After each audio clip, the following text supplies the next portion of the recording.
ಅಖಿಲ ಭಾರತ ಕಾಂಗ್ರೆಸ್ ಪಕ್ಷದ ಅಧ್ಯಕ್ಷರಾದಂಥ ಮಾನ್ಯ ಮಲ್ಲಿಕಾರ್ಜುನ ಖರ್ಗೆ ಅವರೇ, ಎಐಸಿಸಿ ಪ್ರಧಾನ ಕಾರ್ಯದರ್ಶಿಗಳಾದಂಥ ಶ್ರೀ ರಣದೀಪ್ ಸಿಂಗ್ ಸುರ್ಜೇವಾಲಾ ಅವರೇ, ಪ್ರದೇಶ ಕಾಂಗ್ರೆಸ್ ಸಮಿತಿಯ ಅಧ್ಯಕ್ಷರಾದಂಥ ಶ್ರೀ ಡಿ.ಕೆ. ಶಿವಕುಮಾರ್ ಅವರೇ,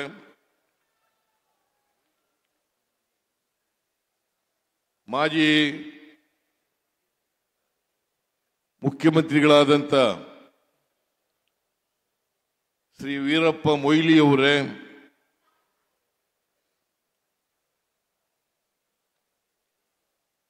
ರಾಜ್ಯದ ಗೃಹ ಸಚಿವರಾದಂಥ ಡಾಕ್ಟರ್ ಜಿ. ಪರಮೇಶ್ವರ್ ಅವರೇ, ಆಹಾರ ಸಚಿವರಾದಂಥ ಶ್ರೀ ಕೆ.ಎಚ್. ಮುನಿಯಪ್ಪ ಅವರೇ, ಇಂಧನ ಸಚಿವರಾದಂಥ ಕೆ.ಜೆ. ಜಾರ್ಜ್ ಅವರೇ, ಆರೋಗ್ಯ ಸಚಿವರಾದಂಥ ದಿನೇಶ್ ಗುಂಡೂರಾವ್ ಅವರೇ,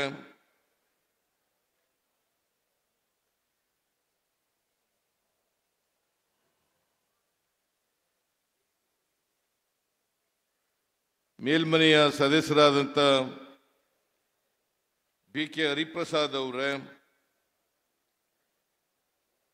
ಪ್ರದೇಶ ಕಾಂಗ್ರೆಸ್ ಸಮಿತಿಯ ಕಾರ್ಯಾಧ್ಯಕ್ಷರಾದಂಥ ಸಲೀಂ ಅಹಮದ್ ಅವರೇ, ಇನ್ನೊಬ್ಬರು ಕಾರ್ಯಾಧ್ಯಕ್ಷರಾದಂಥ ಶ್ರೀ ಚಂದ್ರಪ್ಪ ಅವರೇ,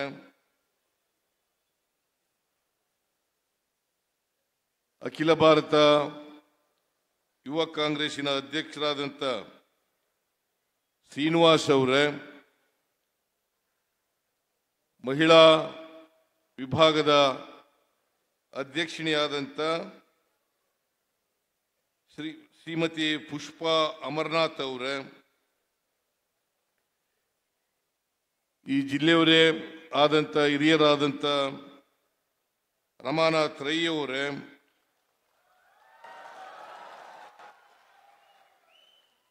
ಮಂಗಳೂರು ಜಿಲ್ಲಾ ಕಾಂಗ್ರೆಸ್ಸಿನ ಅಧ್ಯಕ್ಷರು ಮೇಲ್ಮನೆಯ ಸದಸ್ಯರು ಆದಂಥ ಶ್ರೀ ಹರೀಶ್ ಕುಮಾರ್ ಅವರೇ, ವೇದಿಕೆ ಮೇಲಿರ್ತಕ್ಕಂಥ ಎಲ್ಲ ಸಚಿವ ಮಿತ್ರರೇ, ರಾಜ್ಯಸಭೆಯ ಮಾನ್ಯ ಸದಸ್ಯರುಗಳೇ, ಶಾಸಕ ಮಿತ್ರರೇ,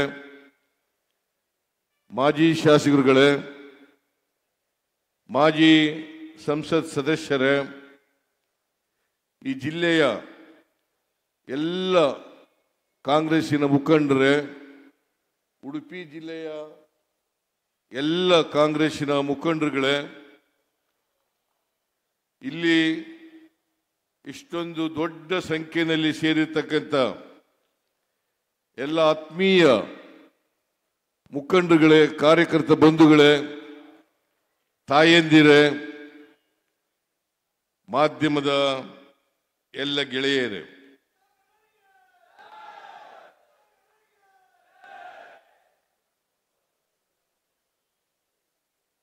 ಇವತ್ತು ಮಂಗಳೂರಿನಲ್ಲಿ ರಾಜ್ಯ ಕಾರ್ಯಕರ್ತರ ಸಮ್ಮೇಳನ ನಡೀತಾ ಇದೆ.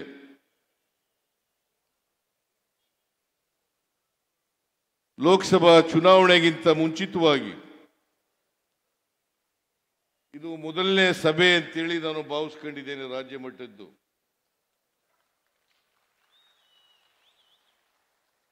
ನಾವು ಮಂಗಳೂರಿನಿಂದಲೇ ಪ್ರಾರಂಭ ಮಾಡಬೇಕು ಅಂತೇಳಿ ನಮ್ಮ ಪಕ್ಷದ ಅಧ್ಯಕ್ಷರಾದಂಥ ಡಿ.ಕೆ. ಶಿವಕುಮಾರ್ ಅವರು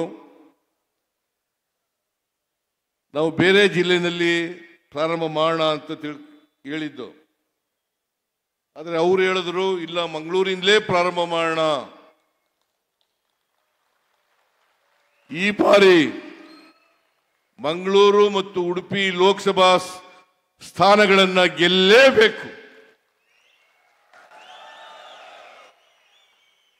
ಮಂಗಳೂರಿನ ಜನರು ರಾಜಕೀಯವಾಗಿ ಬುದ್ಧಿವಂತರು.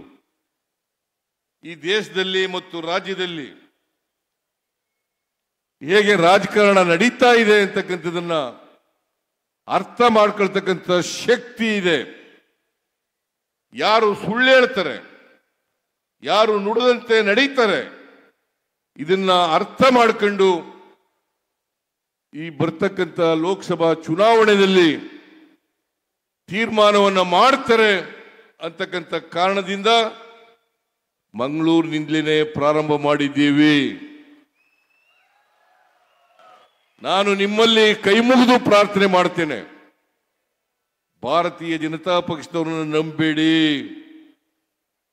ಭಾರತೀಯ ಜನತಾ ಪಕ್ಷದವರು ಅಧಿಕಾರಕ್ಕೆ ಬಂದಾಗ ನುಡಿದಂತೆ ನಡೆಯಲ್ಲ. ಪ್ರಧಾನಮಂತ್ರಿಗಳು 10 ವರ್ಷಗಳ ಹಿಂದೆ ಏನೇನು ಹೇಳಿದ್ರು ಅನ್ನೋದನ್ನೆಲ್ಲ ಒಮ್ಮೆ ಜ್ಞಾಪಕ ಮಾಡ್ಕೊಳ್ಳಿ. ಅವರು ಹೇಳದಂತ ಯಾವುದಾದ್ರೂ ಭರವಸೆಯನ್ನ ಈಡೇರಿಸಿದಾರ ಇಲ್ವಾ ಅಂತಕ್ಕಂಥದನ್ನ ತಾವೆಲ್ಲರೂ ಕೂಡ ವಿಮರ್ಶೆ ಮಾಡಬೇಕು ಅಂತೇಳಿ ನಿಮ್ಮಲ್ಲಿ ಅತ್ಯಂತ ಕಳಕಳಿಯಿಂದ ಪ್ರಾರ್ಥನೆಯನ್ನ ಮಾಡಲಿಕ್ಕೆ ಬಯಸ್ತಾ ಇದ್ದೇನೆ. ಕೋಮುವಾದವನ್ನ ಹೇಳದ್ ಬಿಟ್ರೆ,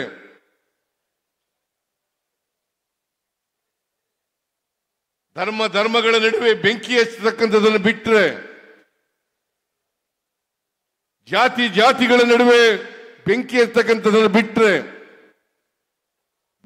ಭಾವನಾತ್ಮಕವಾದಂಥ ವಿಚಾರಗಳನ್ನ ಜನರ ಮುಂದೆ ಇಟ್ಟು, ಧಾರ್ಮಿಕ ವಿಚಾರಗಳನ್ನ ಜನರ ಮುಂದೆ ಇಟ್ಟು ಅವರು ಇವತ್ತು ಅಧಿಕಾರವನ್ನ 10 ವರ್ಷಗಳಿಂದ ಕೇಂದ್ರದಲ್ಲಿ ನಡೆಸ್ತಾ ಇದ್ದಾರೆ.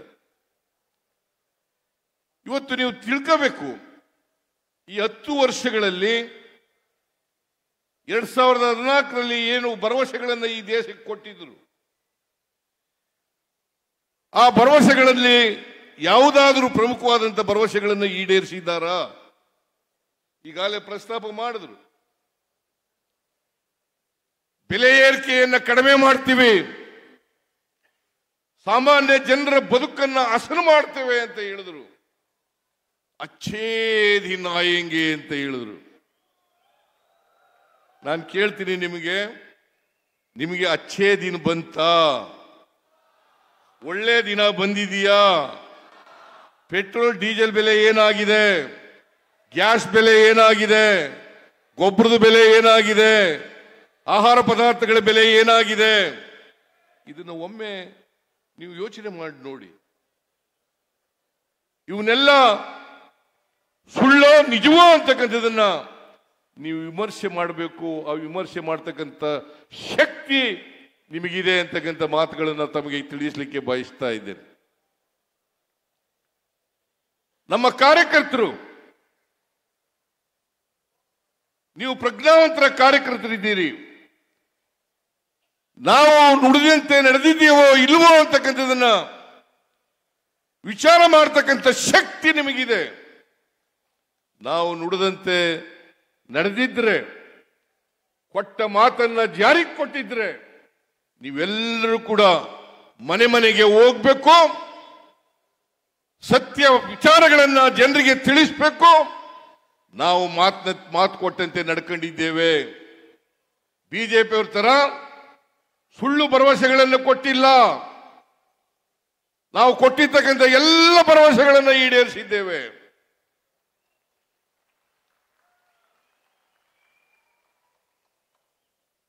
ಎರಡ್ 2023 ಚುನಾವಣೆಯಲ್ಲಿ ಈ ರಾಜ್ಯದ ಜನ ನಮಗೆ ಆಶೀರ್ವಾದವನ್ನು ಮಾಡಿದ್ರು. ನಾವು 2018ರಲ್ಲಿ ಸೋತದ್ದು, ಭರವಸೆಗಳನ್ನು ಕೊಟ್ಟಿಲ್ಲ. ನಾವು ಕೊಟ್ಟಿರ್ತಕ್ಕಂಥ ಎಲ್ಲ ಭರವಸೆಗಳನ್ನು ಈಡೇರಿಸಿದ್ದೇವೆ.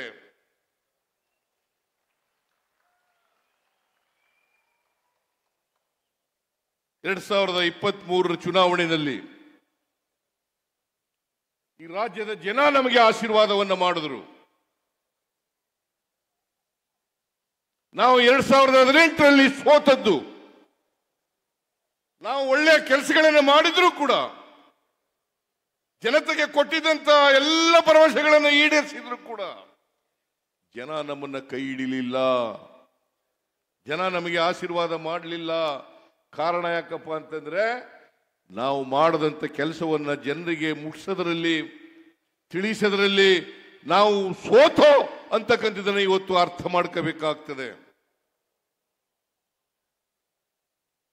2013ರಿಂದ 2018ರವರೆಗೆ ನಮ್ಮ ಪಕ್ಷ ಅಧಿಕಾರದಲ್ಲಿದ್ದಾಗ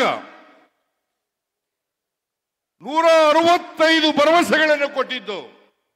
ಆ 165 ಭರವಸೆಗಳಲ್ಲಿ 158 ಭರವಸೆಗಳನ್ನ ಈಡೇರಿಸಿದ ಅಂತಕ್ಕಂಥದ್ದನ್ನ ಹೆಮ್ಮೆಯಿಂದ ನಮ್ಮ ಕಾರ್ಯಕರ್ತರು ಹೇಳ್ಕೋಬೇಕು ಅಂತಕ್ಕಂಥ ಮನವಿಯನ್ನು ಮಾಡಲಿಕ್ಕೆ ಬಯಸ್ತಾ ಇದ್ದೇನೆ. 158 ಭರವಸೆಗಳನ್ನು ಕೊಟ್ಟಿದ್ದವು. ಇದೇ ಭಾರತೀಯ ಜನತಾ ಪಕ್ಷದವರು 2018ರಲ್ಲಿ 600 ಭರವಸೆಗಳನ್ನು ಕೊಟ್ಟಿದ್ರು. ಈ 600 ಭರವಸೆಗಳಲ್ಲಿ 60 ಭರವಸೆಗಳನ್ನು ಕೂಡ ಈಡೇರಿಸಲಿಕ್ಕೆ ಸಾಧ್ಯ ಆಗಲಿಲ್ಲ. ಅಲ್ಲಿ ಮೊಯ್ಲಿ ವಿಫಲ ಆದರು. ಇಲ್ಲಿ ಭಾರತೀಯ ಜನತಾ ಪಕ್ಷದ ಯಡಿಯೂರಪ್ಪ ಇರ್ಬೋದು, ಬಸವರಾಜ ಬೊಮ್ಮಾಯಿ ಇರ್ಬೋದು, ಅವರು ಫೇಲ್ ಆದರು. ಇದನ್ನ ನೀವು ತಿಳ್ಕೋಬೇಕಾಗ್ತದೆ. ಇದನ್ನ ಜನರಿಗೆ ತಿಳಿಸ್ತಕ್ಕಂಥ ಕೆಲಸವನ್ನು ಮಾಡಬೇಕಾಗ್ತದೆ. ಈಗ ಚುನಾವಣೆ ಪೂರ್ವದಲ್ಲಿ ನಾವು 5 ಗ್ಯಾರಂಟಿಗಳನ್ನು ಕೊಟ್ಟಿದ್ದು, ಅದರ ಜೊತೆಗೆ ಅನೇಕ ಭರವಸೆಗಳನ್ನು ಕೊಟ್ಟಿದ್ದೇವೆ. ಇವತ್ತು ಇಡೀ ದೇಶದಲ್ಲಿ ಯಾವುದಾದರೂ ಪಕ್ಷದ ಸರ್ಕಾರ 5 ಗ್ಯಾರಂಟಿಗಳನ್ನ ಕೇವಲ 8 ತಿಂಗಳಲ್ಲಿ ಜಾರಿ ಕೊಟ್ಟಿದ್ದೇವೆ, ಕೊಟ್ಟ ಮಾತಿನಂತೆ ನಡ್ಕೊಂಡಿದ್ದೇವೆ ಅಂತ ಯಾವುದಾದರೂ ಪಕ್ಷ ಇದ್ರೆ ಅದು ಕಾಂಗ್ರೆಸ್ ಪಕ್ಷ ಅಂತಕ್ಕಂಥದ್ದನ್ನ ಹೆಮ್ಮೆಯಿಂದ ಹೇಳ್ತಕ್ಕಂಥ ಕೆಲಸವನ್ನು ಮಾಡಬೇಕಾಗ್ತದೆ. ನಾವು ಹೇಳಿದ್ದು ಕಳೆದ ಚುನಾವಣೆಗಿಂತ ಪೂರ್ವದಲ್ಲಿ 2023ಕ್ಕಿಂತ ಮುಂಚಿತವಾಗಿ ನಾವು ಅಧಿಕಾರಕ್ಕೆ ಬಂದಿರೋ ತಕ್ಷಣ 5 ಗ್ಯಾರಂಟಿಗಳನ್ನ ಕೂಡಲೇ ಜಾರಿಗೆ ಕೊಡ್ತೇವೆ. ಇವತ್ತು ಶಕ್ತಿ ಯೋಜನೆ, ಅನ್ನಭಾಗ್ಯ, ಗೃಹ ಜ್ಯೋತಿ, ಗೃಹಲಕ್ಷ್ಮಿ, ಯುವ ನಿಧಿ 5 ಕಾರ್ಯಕ್ರಮಗಳನ್ನು ಕೂಡ ಜಾರಿಗೆ ಕೊಟ್ಟಿದ್ದೀವಿ. ನಾವು ಅಧಿಕಾರಕ್ಕೆ ಬಂದು ಮೇ 20ನೇ ತಾರೀಕು ನಾನು DK ಶಿವಕುಮಾರ್, ಪರಮೇಶ್ವರ್ ನಾವೆಲ್ಲರೂ ಕೂಡ ಅಧಿಕಾರ ಸ್ವೀಕಾರ ಮಾಡೋದು. ಅವತ್ತು ನೇರ ವಿಧಾನಸೌಧ ಕ್ಯಾಬಿನೆಟ್ ಹಾಲ್ಗೆ ಹೋಗಿ ಅವತ್ತೇ ತೀರ್ಮಾನ ಮಾಡೋದು, 5 ಗ್ಯಾರಂಟಿಗಳನ್ನು ಕೂಡ ಜಾರಿಗೆ ಕೊಡ್ತೇವೆ. 5 ಗ್ಯಾರಂಟಿಗಳನ್ನು ಕೂಡ ಎಷ್ಟೇ ದುಡ್ಡು ಖರ್ಚಾದರೂ ಕೂಡ ಅವನ್ನ ಅನುಷ್ಠಾನ ಮಾಡ್ತೇವೆ ಅಂತಕ್ಕಂಥ ಮಾತುಗಳನ್ನು ಕೊಟ್ಟು ಅವತ್ತೇ ಆದೇಶವನ್ನು ಹೊರಡಿಸಿದ್ದು. ಜೂನ್ 11ನೇ ತಾರೀಕು, ಮೇ 20ಕ್ಕೆ ನಾವು ಅಧಿಕಾರಕ್ಕೆ ಬಂದು ಜೂನ್ 11ನೇ ತಾರೀಕು ಮೊದಲನೇ ಗ್ಯಾರಂಟಿ ಶಕ್ತಿ ಯೋಜನೆಯನ್ನ ಜಾರಿಗೆ ಕೊಟ್ಟು, ಶಕ್ತಿ ಯೋಜನೆಯನ್ನ ಜಾರಿಗೆ ಕೊಟ್ಟು ಇವತ್ತು 155 ಕೋಟಿ ಮಹಿಳೆಯರು, 155 ಕೋಟಿ ಮಹಿಳೆಯರು ಇಲ್ಲಿವರೆಗೆ ನಮ್ಮ ಸರ್ಕಾರಿ ಬಸ್ಸುಗಳಲ್ಲಿ ಫ್ರೀಯಾಗಿ ಪ್ರಯಾಣ ಮಾಡಿದ್ದಾರೆ. ಫ್ರೀಯಾಗಿ ಪ್ರಯಾಣ ಮಾಡಿದ್ದಾರೆ. ಇಲ್ಲಿ ಹೆಣ್ಮಕ್ಳು ಕೂತಿದ್ದಾರೆ. ಏನ್ರಮ್ಮ, ಹೌದಾ ಅಲ್ಲ? ಹೌದಾ ಅಲ್ಲ? 155 ಕೋಟಿ ಯಾವಾಗಲಾದ್ರು ಹಿಂದೆ ಮಾಡಿದ್ರ? ಕಾಂಗ್ರೆಸ್ ಬಿಜೆಪಿ ಯಾವತ್ತಾರು ಇಂಥ ಕೆಲಸ ಮಾಡಿದ್ರ? ಯಾವತ್ತೂ ಕೂಡ ಮಾಡಿರಲಿಲ್ಲ. ಯಾವತ್ತೂ ಕೂಡ ಮಾಡಿರಲಿಲ್ಲ. ಇದಾದ ತಕ್ಷಣ ಜುಲೈ ತಿಂಗಳಲ್ಲಿ ನಾವು ಈಗಿರ್ತಕ್ಕಂಥ 5 kg ಜೊತೆಗೆ ಇನ್ನ 5 kg ಆಹಾರ ಪದಾರ್ಥಗಳನ್ನು ಕೊಡ್ತೇವೆ. ಇದು ನಮ್ಮ ಭರವಸೆ. ಇದು ನಮ್ಮ ಭರವಸೆ. ನಾವು ಕೇಂದ್ರ ಸರ್ಕಾರಕ್ಕೆ ಕೇಳಿದು ಅಕ್ಕಿ ಕೊಡ್ತೀವಿ ಅಂತ ಹೇಳಿದ್ರು. ಆಮೇಲೆ ಕೇಂದ್ರ ಸರ್ಕಾರದವರು ಕೊಡಲ್ಲ ಅಂತ ಅಂದ್ಬಿಟ್ರು. ಅಕ್ಕಿ ಎಲ್ಲೂ ಸಿಕ್ಕಲಿಲ್ಲ ದೇಶದಲ್ಲಿ. ಅಕ್ಕಿ ಸಿಕ್ಕದೇ ಇರೋದ್ರಿಂದ ನಮ್ಮ ಫಲಾನುಭವಿಗಳಿಗೆ ಪ್ರತಿಯೊಬ್ಬರಿಗೆ 5 kgಗೆ ತಗಲ್ತಕ್ಕಂಥ ಹಣವನ್ನ ನೇರವಾಗಿ DBT ಮೂಲಕ ವರ್ಗಾವಣೆ ಮಾಡತಕ್ಕಂಥ ಕೆಲಸವನ್ನ ಮಾಡೋದು ಜುಲೈ ತಿಂಗಳಲ್ಲಿ ಮಾಡೋದು. ಸುಮಾರು 1,20 ಲಕ್ಷ ಕುಟುಂಬಗಳಿಗೆ 1,20 ಲಕ್ಷ ಕುಟುಂಬಗಳಿಗೆ ಎಲ್ಲರಿಗೂ ಕೂಡ DBT ಮೂಲಕ 170 ರೂಪಾಯಿಗಳನ್ನ ಕೊಡ್ತಕ್ಕಂಥ ತೀರ್ಮಾನ ಮಾಡಿ ಇವತ್ತು ಕೊಟ್ಟ ಮಾತಿನಂತೆ ನಡ್ಕೊಂಡಿದ್ದೇವೆ.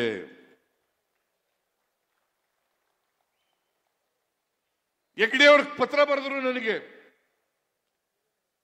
ನೀವು ಅನ್ನಭಾಗ್ಯ ಕಾರ್ಯಕ್ರಮ ಈ ಶಕ್ತಿ ಯೋಜನೆ ಕಾರ್ಯಕ್ರಮ ಜಾರಿ ಮಾಡೋದ್ರಿಂದ ನಮ್ಮ ದೇವಸ್ಥಾನದ ಆದಾಯ ಜಾಸ್ತಿ ಆಗಿದೆ, ಬರ್ತಕ್ಕಂಥ ಭಕ್ತಾದಿಗಳ ಸಂಖ್ಯೆ ಜಾಸ್ತಿ ಆಗಿದೆ ಅಂತೇಳಿ ಪತ್ರ ಬರೆದ್ರು.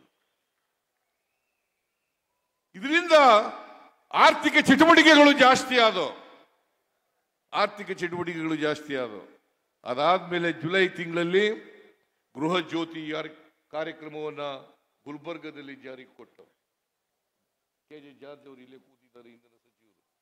ಗುಲ್ಬರ್ಗದಲ್ಲಿ ಮಾನ್ಯ ಖರ್ಗೆಯವರು ಕೂಡ ಬಂದಿದ್ರು. ಗುಲ್ಬರ್ಗದಲ್ಲಿ ಜಾರಿಗೆ ಕೊಟ್ಟು 200 ಯೂನಿಟ್ ವರೆಗೆ ಯಾರು ಕೂಡ ಬಿಲ್ ಕೊಡಬೇಕಾಗಿಲ್ಲ.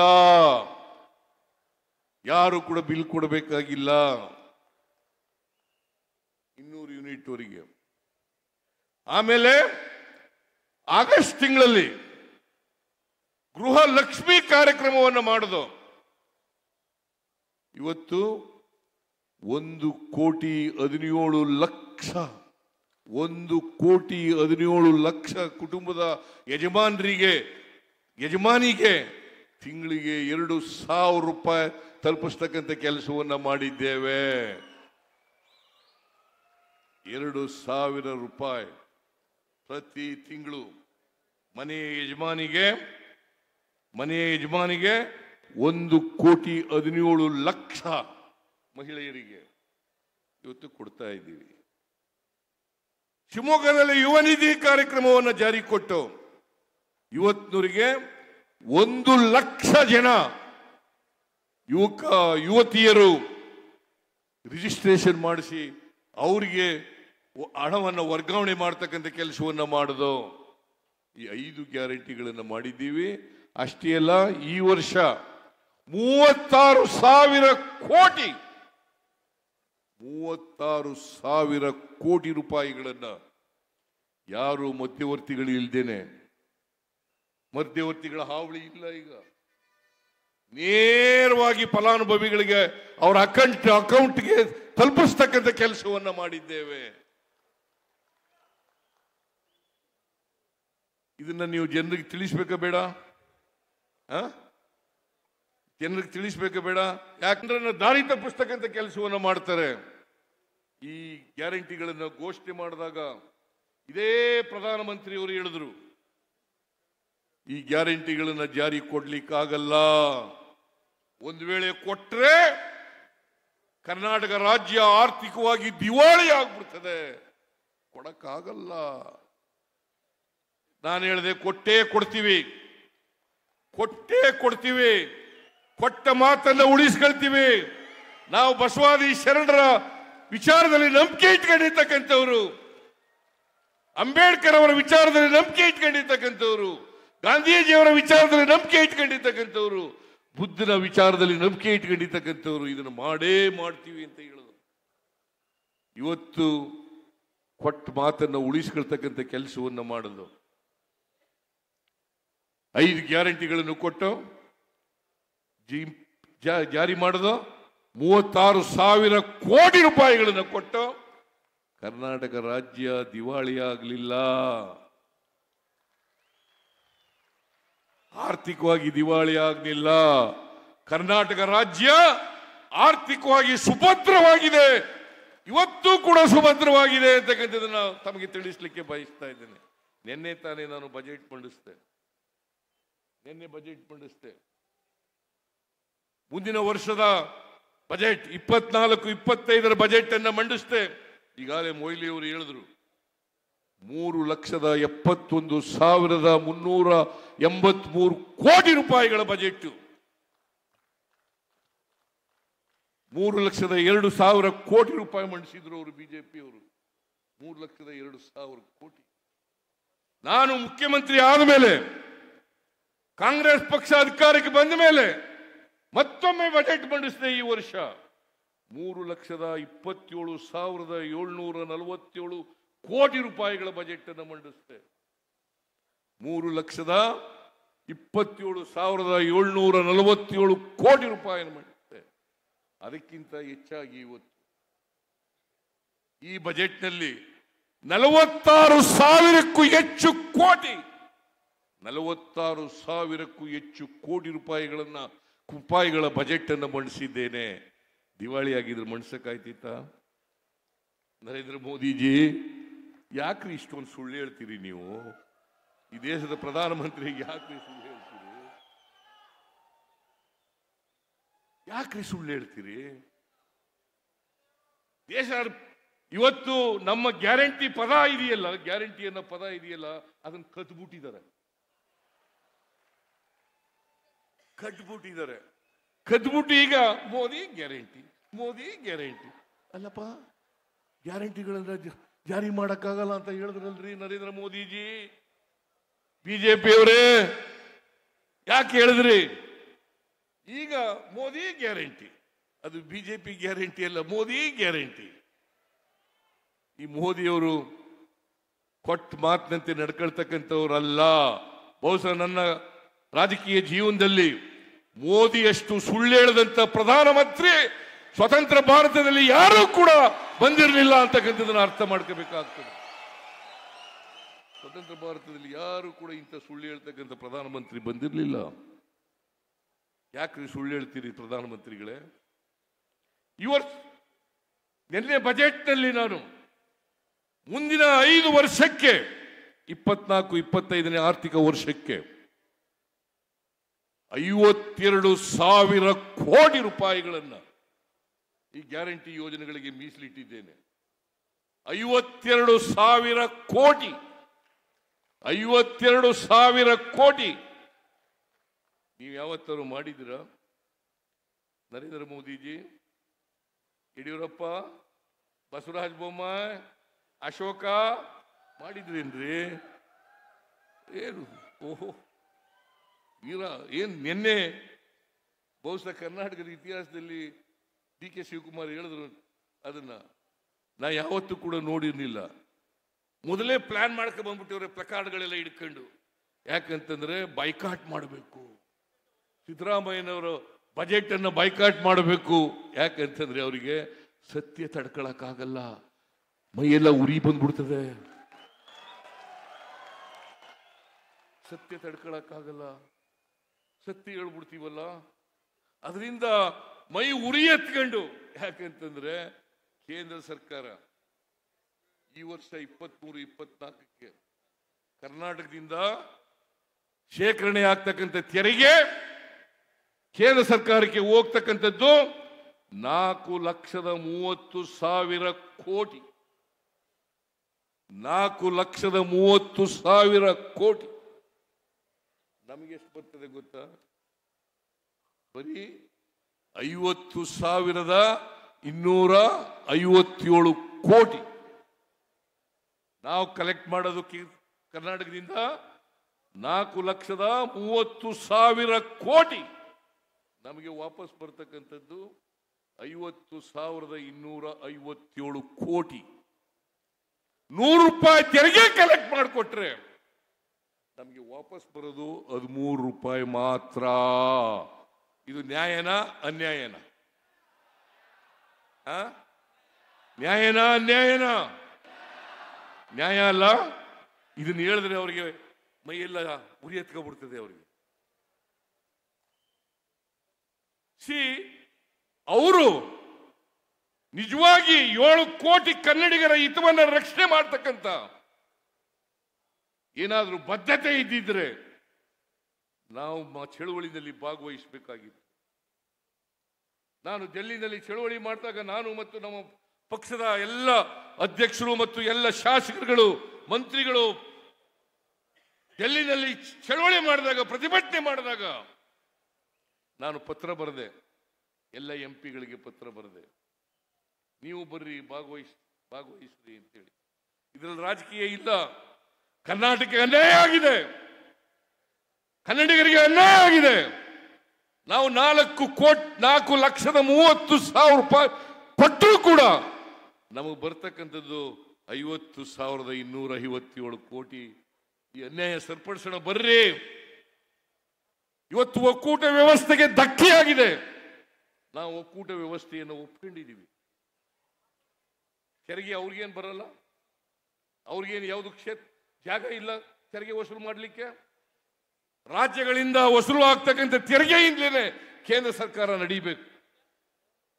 ರಾಜ್ಯಗಳಿಂದ ತೆರಿಗೆ ಆಗ್ತಕ್ಕಂಥ ಇವತ್ತು ಇಡೀ ದೇಶದಲ್ಲಿ ತೆರಿಗೆ ವಸೂಲಿ ಮಾಡೋದರಲ್ಲಿ ಕರ್ನಾಟಕ ದೇಶದಲ್ಲಿ 2ನೇ ಸ್ಥಾನದಲ್ಲಿದೆ.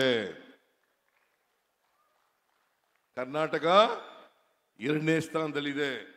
ಮಹಾರಾಷ್ಟ್ರ 1ನೇ ಸ್ಥಾನದಲ್ಲಿದೆ. ನಮ್ಗೆ ಯಾಕ್ರಿ ನರೇಂದ್ರ ಮೋದಿಜಿ ಇಷ್ಟೊಂದು ಅನ್ಯಾಯ ಮಾಡ್ತಾ ಇದ್ದೀರಿ? ಕನ್ನಡಿಗರಿಗೆ ಯಾಕೆ ದ್ರೋಹ ಮಾಡ್ತಾ ಇದ್ದೀರಿ? ಇವರು ಕೊಲೆ ಬಸವಂತರ ಇಲ್ಲಿಂದ 25 ಜನ ಎಂಪಿಗಳು ಗೆದ್ದೋಗಿದಾರಲ್ಲ ಬಿಜೆಪಿ ಅವರು. ಒಂದು ದಿನ ಮಾತಾಡಿದ್ರೇನ್ರಿ? ಒಂದು ದಿನ ನಿಮ್ಮ ಎಂಪಿ ಯಾರು ಇಲ್ಲಿ? ಕಟೀಲ್ ಮಿಸ್ಟರ್ ಕಟೀಲ್ ಬಾಯಿ ಬಿಟ್ಟಿದೇನಪ್ಪ? ಯಾವತ್ತಾರು ಬಾಯಿ ಬಿಟ್ಟಿದೇನಪ್ಪ ಕರ್ನಾಟಕಕ್ಕೆ ಅನ್ಯಾಯ ಆಗಿದೆ ಅಂತೇಳಿ? ಆ ಶೋಭಾ ಕರಂದ್ಲಾಜೆ ಮಂತ್ರಿ ನೀ ಯಾವತ್ತಾರು ಬಾಯಿ ಬಿಟ್ಟಿದೇನಮ್ಮ ತಾಯಿ? ಇವತ್ತವ್ರಿಗೆ ಬಾಯಿ ಬಿಟ್ಟಿಲ್ಲ. ಅವ್ರನ್ನ ಗೆಲ್ಲಿಸ್ಬೇಕಾ? ಮತ್ತೆ ಗೆಲ್ಲಿಸ್ಬೇಕಾ? ಹೇಳಿ ನೀವೇ. ಅವ್ರನ್ನ ಗೆಲ್ಲಿಸ್ಬೇಕಾ? ನಿಮಗೆ ಸ್ವಾಭಿಮಾನ ಇದ್ರೆ, ಕನ್ನಡಿಗರಿಗೆ ಅನ್ಯಾಯ ಆಗಿದೆ ಅಂತ ಗೊತ್ತಾದ್ರೆ ದಯಮಾಡಿ ಈ ಸಾರಿ ಮಂಗಳೂರಿನಲ್ಲಿ ಮತ್ತು ಉಡುಪಿನಲ್ಲಿ 2 ಕ್ಯಾಂಡಿಡೇಟ್ಗಳನ್ನ ಸೋಲಿಸಿ ಕಾಂಗ್ರೆಸ್ನ ಅಭ್ಯರ್ಥಿಗಳನ್ನ ಗೆಲ್ಲಿಸಬೇಕು ಅಂತೇಳಿ ನಿಮ್ಮಲ್ಲಿ ಅತ್ಯಂತ ಕಳಕಳಿಯಿಂದ ಪ್ರಾರ್ಥನೆಯನ್ನು ಮಾಡ್ತೇನೆ. ಮಾಡಬೇಕು. ಸ್ವಾಭಿಮಾನ ಇರಬೇಕಲ್ಲ, ಕನ್ನಡದ ಸ್ವಾಭಿಮಾನ ಇರಬೇಕಲ್ಲ, ಕನ್ನಡದ ಅಸ್ಮಿತೆ ಇರಬೇಕಲ್ಲ. ಇವರು ಕನ್ನಡಿಗರಿಗೆ ದ್ರೋಹ ಮಾಡಿದ್ದಾರೆ. ಈ ಬಿಜೆಪಿ ಎಂಪಿಗಳು 25 ಜನ ಗೆದ್ದೋಗಿದ್ದಾರೆ. ಒಂದು ದಿನ ಬಾಯಿ ಬಿಡಲಿಲ್ಲ. 14ನೇ ಹಣಕಾಸಿನ ಆಯೋಗ ಮತ್ತೆ 15ನೇ ಹಣಕಾಸಿನ ಆಯೋಗ. 14ನೇ ಹಣಕಾಸಿನ ಆಯೋಗದಲ್ಲಿ ನಮಗೆ 4.71% ತೆರಿಗೆ ವಾಪಸ್ ಬರ್ತಿತ್ತು. 4.71. 15ನೇ ಹಣಕಾಸಿನ ಆಯೋಗದಲ್ಲಿ 3.64% ಬರ್ತಾ ಇದೆ.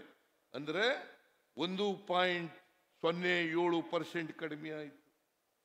ಅದಕ್ಕೋಸ್ಕರ 15ನೇ ಹಣಕಾಸಿನವರು ವಿಶೇಷ ಅನುದಾನ ಕೊಡಬೇಕು ಕರ್ನಾಟಕಕ್ಕೆ, ಮಿಜೋರಾಂಗೆ ಮತ್ತೆ ತೆಲಂಗಾಣಕ್ಕೆ ಅಂತೇಳಿ 3 ರಾಜ್ಯಗಳಿಗೆ ಅವರ ಮೊದಲನೇ ವರದಿನಲ್ಲಿ 5,495 ಕೋಟಿ 5,495 ಕೋಟಿ ಕೊಡಬೇಕು ಅಂತ ಹೇಳಿದ್ರು.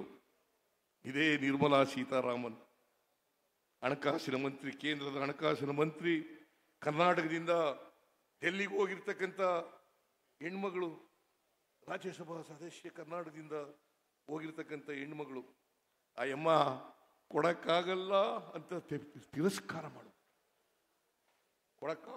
ತಿರಸ್ಕಾರ ಮಾಡಿಬಿಟ್ಟು ಅಂತಿಮ ವರದಿನಲ್ಲಿ ಬೆಂಗಳೂರಿನ ಅಭಿವೃದ್ಧಿಗೆ ಪೆರಿಫೆರಲ್ ರಿಂಗ್ ರೋಡ್ಗೆ 3,000 ಕೋಟಿ ರೂಪಾಯಿ, ಕೆರೆಗಳ ಅಭಿವೃದ್ಧಿಗೆ 3,000 ಕೋಟಿ ರೂಪಾಯಿ, ಒಟ್ಟು 495 ಕೋಟಿ ವಿಶೇಷ ಅನುದಾನ ಕೊಡಬೇಕು ಅಂತ ಹೇಳಿದ್ರು. ಇವ್ರು ಯಾರು ಕೂಡ ಕೊಡ್ಲಿಲ್ಲ. ನಿರ್ಮಲಾ ಸೀತಾರಾಮನ್ ತಿರಸ್ಕಾರ ಮಾಡಿಬಿಟ್ರು, ಅನ್ಯಾಯ ಮಾಡಿಬಿಟ್ರು ಕರ್ನಾಟಕಕ್ಕೆ.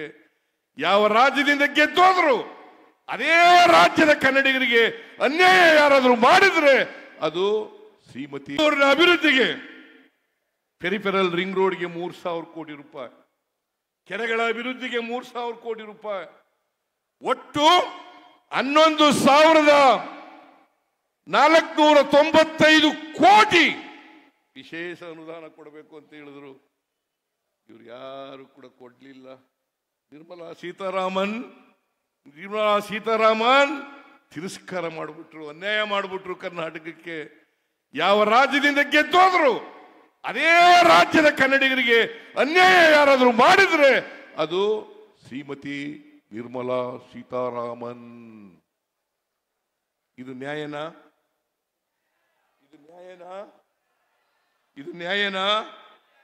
ಈ ಅನ್ಯಾಯ ಹೇಳಿದ್ರೆ ಕಪ್ಪೋಟ ಇದು ಎಂತದು?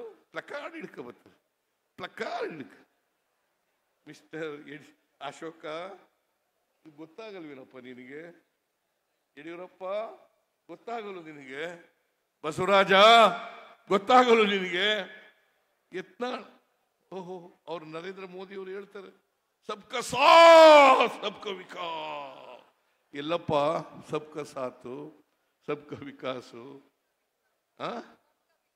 ಸಬ್ಕಾ ವಿಶ್ವಾಸ್ ಆಮೇಲೆ ಸೇರ್ಕೊಂಡ್ರು.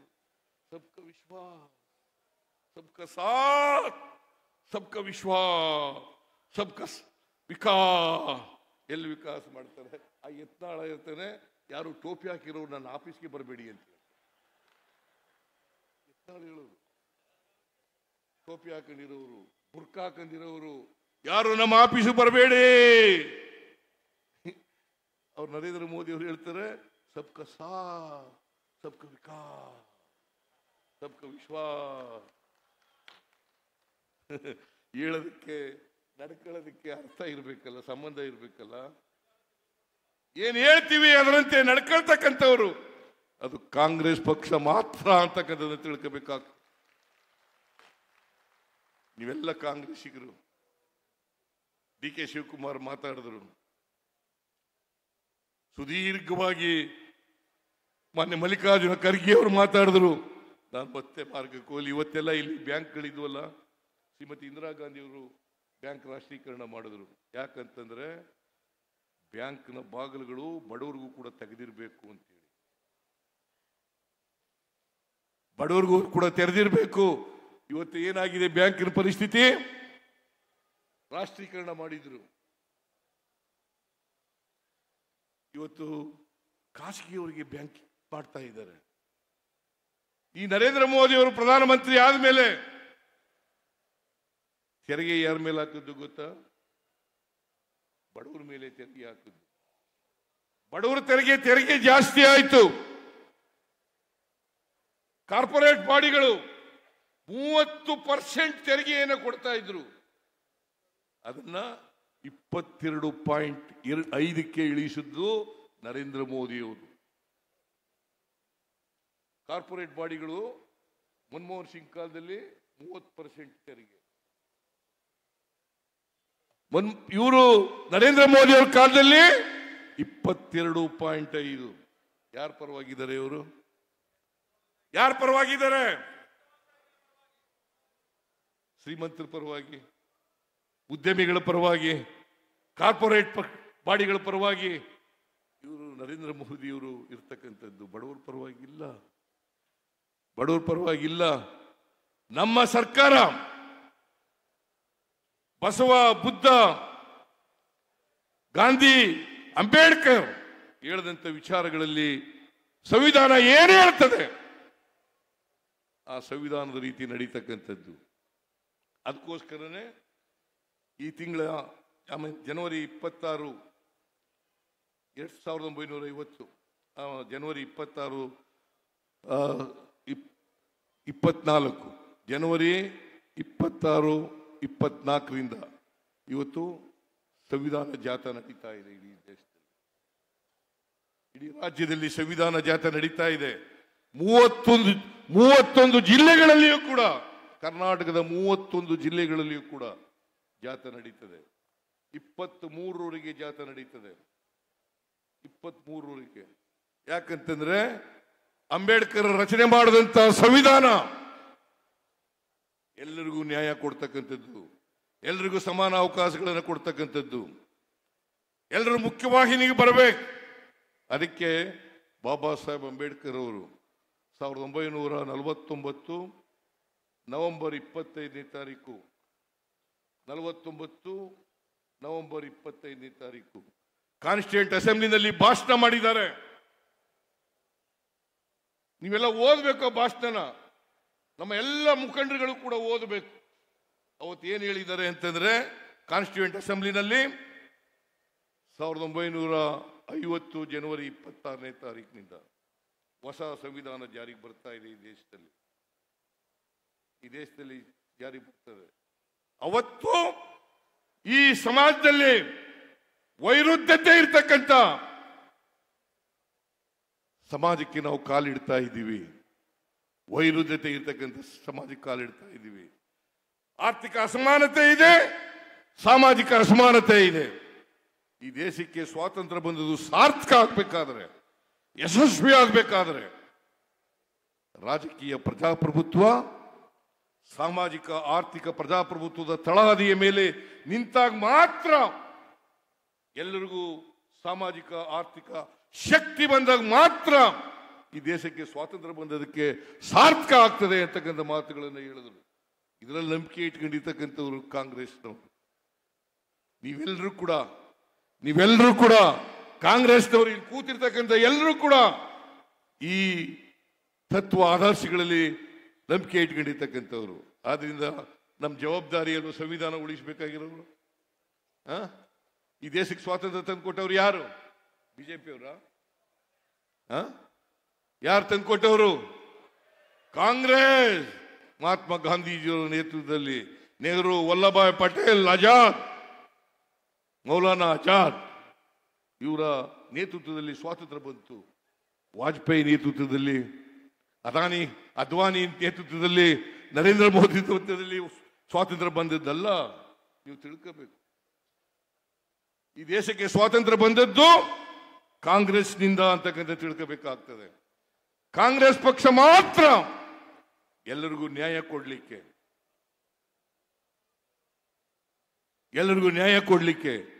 ಕಾಂಗ್ರೆಸ್ ಪಕ್ಷ ಮಾತ್ರ ಸರ್ವ ಜನಾಂಗದ ಶಾಂತಿಯ ತೋಟ. ಕುವೆಂಪು ಅವರು ಏನ್ ಹೇಳಿದ್ದಾರೆ ಅದರಲ್ಲಿ ನಂಬಿಕೆ ಇಟ್ಕೊಂಡಿರ್ತಕ್ಕಂಥ ಪಕ್ಷ. ಹೌದಲ್ಲ? ಇದನ್ನ ನಮ್ಮ ಕಾರ್ಯಕರ್ತರು ಹೆಮ್ಮೆಯಿಂದ ಹೇಳ್ಕೋಬೇಕು. ಕಾಂಗ್ರೆಸ್ ಪಕ್ಷ ಮಾತ್ರ ಸರ್ವ ಜನಾಂಗದ ಶಾಂತಿಯ ತೋಟ.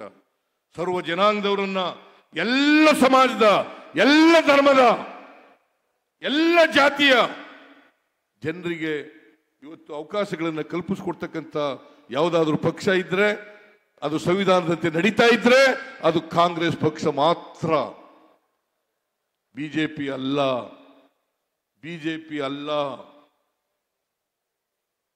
ಇದನ್ನ ಸ್ಪಷ್ಟವಾಗಿ ನಮ್ಮ ಕಾರ್ಯಕರ್ತರು ಮನೆಗೆ ತಲುಪಿಸ್ತಕ್ಕಂಥ ಕೆಲಸವನ್ನು ಮಾಡಬೇಕು. ಈ ಸಾರಿ ಗೆಲ್ಸ್ಕೊಡ್ತೀರಲ್ಲ? ಎಲ್ರಿ ಕೈ ಎತ್ತಿರಿ ನೋಡೋಣ, ಗೆಲ್ಸ್ತೀರೇನ್ರಿ? ನೀವು ಮನೆಗೆ ಹೋಗಿ ನಮ್ಮ ಕಾರ್ಯಕ್ರಮಗಳನ್ನು ಜನರಿಗೆ ಮುಟ್ಟಿಸ್ತಕ್ಕಂಥ ಕೆಲಸವನ್ನು ಮಾಡಬೇಕು. ಯಾಕಂತಂದ್ರೆ 5 ಗ್ಯಾರಂಟಿಗಳು ಇವರು ಎಂತ ನೀಚರು ಅಂತಂದ್ರೆ, ಬಿಜೆಪಿಯವರು ನಾವೇ ಮಾಡಿದ್ದು ಈ ಕೆಲಸನ, ಮೋದಿನೇ ಮಾಡಿದ್ರು ಅಂದ್ಬಿಡ್ತಾರೆ. ಯಾಕಂದ್ರೆ ಮೋದಿ ಮೋದಿ ಮೋದಿ ಮೋದಿ ಮೋದಿ ಮೋದಿ. ಅವ್ರಿಗೆ ಏನು ಬಂಡವಾಳ ಇಲ್ಲ, ಮೋದಿನೇ ಬಂಡವಾಳ. ಕಳೆದ ವಿಧಾನಸಭಾ ಚುನಾವಣೆಯಲ್ಲಿ ಮೋದಿ ರಸ್ತೆಗಳಲ್ಲಿ ತಿರುಗಾಡಿದ್ರು, 100 ಸಭೆಗಳನ್ನು ಅಡ್ರೆಸ್ ಮಾಡಿದ್ರು. ಆದರೂ ಕರ್ನಾಟಕದ ಜನ ಮೋದಿಯ ಮಾತನ್ನ ಕೇಳದೇನೆ ನಮಗೆ 136 ಸ್ಥಾನಗಳನ್ನು ಗೆಲ್ಲಿಸ್ಕೊಟ್ರು. 136 ಸ್ಥಾನಗಳನ್ನು ಕೊಟ್ಟರು. ಈಗಲೂ ಕೂಡ ನನಗೆ ಭರವಸೆ ಇದೆ, ಕರ್ನಾಟಕದಲ್ಲಿ ಕನಿಷ್ಠ 20 ಸ್ಥಾನಗಳನ್ನ, 28 ಸ್ಥಾನಗಳಲ್ಲಿ 20 ಸ್ಥಾನಗಳನ್ನ ಗೆದ್ದೇ ಗೆಲ್ತೀವಿ ಅಂತಕ್ಕಂಥ ಮಾತುಗಳನ್ನು ಹೇಳ್ತಾ ಇದ್ದಾರೆ. ಯಾಕೆಂದ್ರೆ ಬಿಜೆಪಿಯವರು ನಾವು 28 ಗೆಲ್ತೀವಿ, 28 ಅದು ಜನರಿಗೆ ದಾರಿ ತಪ್ಪಿಸ್ಲಿಕ್ಕೆ ಹೇಳ್ತಕ್ಕಂಥ ಮಾತುಗಳು. ನಾನು ವಾಸ್ತವ ನೆಲಗಟ್ಟಿನಲ್ಲಿ ಹೇಳ್ತಾ ಇದ್ದೀನಿ, ನಾವು ಕನಿಷ್ಠ 20 ಸ್ಥಾನಗಳನ್ನ ಗೆದ್ದೇ ಗೆಲ್ತೀವಿ. ಇಲ್ಲಿ 2 ಸ್ಥಾನಗಳನ್ನ ನೀವು ಗೆಲ್ಲಿಸ್ಕೊಡ್ಬೇಕು ಅಂತೇಳಿ ನಿಮ್ಮಲ್ಲಿ ಅತ್ಯಂತ ಕಳಕಳಿಯಿಂದ ಪ್ರಾರ್ಥನೆ ಮಾಡಿ ಇವತ್ತು ಈ ಸಭೆಯನ್ನ ಆರ್ಗನೈಸ್ ಮಾಡಿದಂತ ಎಲ್ಲ ಹರೀಶ್ ಕುಮಾರ್ ಮತ್ತು ಇತರ ಎಲ್ಲ ಉಡುಪಿ ಜಿಲ್ಲೆಯವರು ಮತ್ತೆ ಮಂಗಳೂರು ಜಿಲ್ಲೆಯವರು ಎಲ್ಲ ಮುಖಂಡರುಗಳಿಗೆ, ಕಾರ್ಯಕರ್ತರುಗಳಿಗೆ ಧನ್ಯವಾದಗಳನ್ನು ಹೇಳಿ ನಾನು ಮಾತು ಮುಗಿಸ್ತೇನೆ. ಜೈ ಹಿಂದ್, ಜೈ ಕರ್ನಾಟಕ.